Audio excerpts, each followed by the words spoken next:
এইটোতো 100%। আমি যোৱা সময়ত BPFৰ লগত যি ধৰণে হাৰিছোঁ, সকলোৱে জানে আমি খুব বেয়াকৈ হাৰিছোঁ। গতিকে এতিয়া মানুহে হাগ্ৰামা ডাঙৰীয়াক খুব মানে এটা পৰিৱৰ্তন আনিব বুলি প্ৰমোদ বড়ো ডাঙৰীয়াই কাম কৰিব পৰা নাই। প্ৰমোদ বড়ো ডাঙৰীয়াই মানে 5টা মানে ডিপাৰ্টমেণ্ট অসম চৰকাৰক ঘূৰাই দিলে। বিভিন্ন মানে মিছা কথা কৈ পেলাই তেখেতে মানে ৰাইজক মানে ঠগবাজ কৰিবলৈ সক্ষম হৈছিল। কিন্তু এতিয়া ৰাইজে বুজি পাইছে আচলতে হাগ্ৰামা মহিলাৰী ডাঙৰীয়াহে ঠগবাজ কৰিছে। আৰু সকলোৱে জানে, আপোনালোকে যি ছ'চিয়েল মিডিয়াৰ আপোনালোকৰ থ্ৰুৱেদি আমি গম পাই আছোঁ, শ্ৰীৰামপুৰত বিশাল এটা চিণ্ডিকেট চলিছে, বক্সিঘাটত বিশাল এটা চিণ্ডিকেট চলিছে। আৰু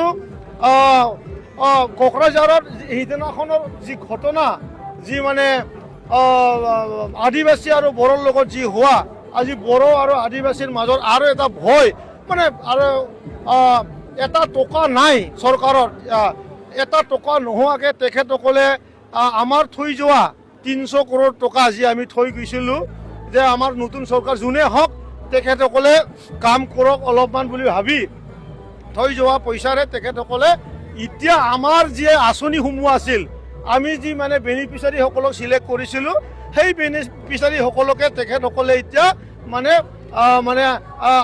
আমাৰ মানুহকে তেখেতসকলে দি আছে। আৰু ৰাস্তা ঘাট যিমান বনাইছে আমি মানে অলৰেডি চেংচন কৰি থৈ যোৱা, আমি মানে টেণ্ডাৰ কৰি থৈ যোৱা এই সম্পূৰ্ণ কামটোহে কৰি আছে। 2 লাখ টকাকে এতিয়া আমাৰ ইউডক দিম বুলি কয়, একদম মিছা কথা কৈছে। বাজেটত তেখেতসকলে আজিলৈকে নিৰ্ধাৰিতই কৰা নাই।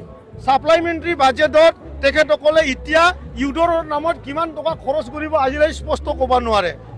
যেতিয়া মানে ডিষ্ট্ৰিবিউশ্যন কৰে, ডেমো চেক ডিষ্ট্ৰিবিউশ্যন কৰি পেলাই তেখেতসকলে কয় কি আমি 80,000 মানে খন চেক মানে আমি চলাই আছোঁ বুলি কৈছে। ইমান নিৰ্লজ্জ মানে ধৰণৰ কথা তেখেতসকলে এইকেইদিন আমাৰ BTR ৰাইজক ঠকাবলৈ চেষ্টা কৰি আছে। আমি আমাৰ বাইদেউসকলক 25,000 টকাকৈ আমি আলাৰী চাৰাং মাইনাও চাৰাং বুলি আমি বিথাংগীৰে আমি বাইদেউসকলক পইচা দিছোঁ।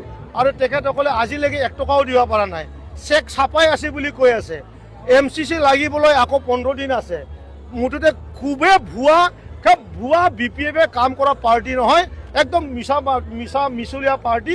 আৰু BPF আজিৰ দিনৰ বড়ো সমাজৰ পৰা বঞ্চিত, মানে বড়ো সমাজে এভইড কৰিছে। এতিয়া মুছলমান সমাজে কিছু ভুল বুজাৰ কাৰণে তেখেতসকলে মানে BPF কৰি আছে। সেই কথাটোৱে মানে আপোনালোকৰ মিডিয়াত মই ক'ব খুজিছোঁ। ইয়াৰ লগত NDA এই সময়ত আমাক এলাহি কৰিছে। আগৰ দৰে NDA আমাৰ লগত মানে যেনেকুৱা ৰিলেশ্যন আছিল, হাগ্ৰামা ডাঙৰীয়াই যিহেতু BTRত বহুখিনি MCLA পালে, গতিকে তেখেতসকলে এতিয়া আমাৰ লগত খুব এটা ঘনিষ্ঠতাটো আমাৰ নাই। আৰু গতিকে আমিও 6,15,000 ভোট পোৱা এটা পাৰ্টি। BPFে 7,90,000 ভোট পাইছে যোৱা BTC ইলেকশ্যনত, আৰু আমি পাইছোঁ 6,15,000। ডিফাৰেঞ্চটো 1,77,000, অনলি 177। আমি যদি 1 লাখ ভোট পাওঁ তেনেহ'লে হাগ্ৰামা 6 লাখ, আমি 7 লাখ। গতিকে বহুত ডিফাৰেঞ্চ নহয়। এইবাৰ খেলা হ'ব। আমি এইকাৰণে এটা শ্লোগান দিছোঁ যুৱ শাখাই নতুন কৰি, চলো BTC পাল্টাই চাচা চাচিৰ বাঢ়ি যায়।